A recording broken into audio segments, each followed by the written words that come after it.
So my burning bush experience happened when I was about 20 years old.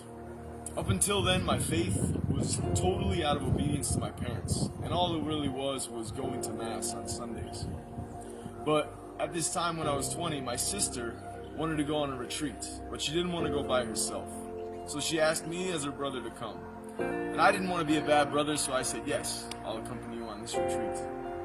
When I went to this retreat, though, for a moment, I was able to let go of a fear that had really been controlling my life. And that was just the fear of what other people thought.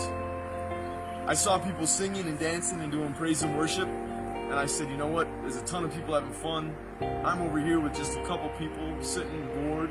Let me just jump in, sing, dance, have a little fun, whatever. How bad could it be? I think that helped me to open up to God's grace in my life just a little bit.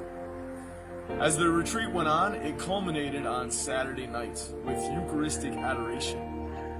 And at this adoration, I was given the grace by God to recognize Him present in the Eucharist. A lot of people were profoundly affected by adoration at this night. A lot of people were overcome with emotions, laughing, crying. But for me, I was simply in awe of who I now recognized in what looked like bread on the altar. After adoration, we came and we gathered and we had kind of a discussion in a small group.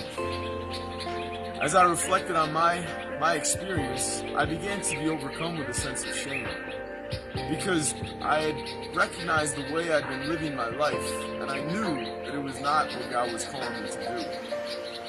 After this retreat, I had a profound sense of a desire to change my life. I wanted to go back and try and live as God was calling me to live. This moment, this retreat was a key turning point in my life.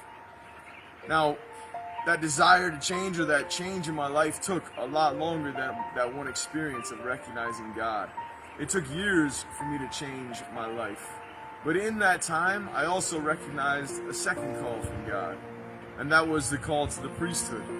And now, 15 years later, I'm a member of the Catholic religious congregation called the Salesians of Don Bosco.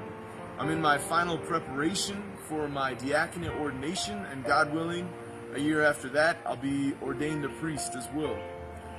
My journey continues to be the same thing, to try and respond to God's grace in my life.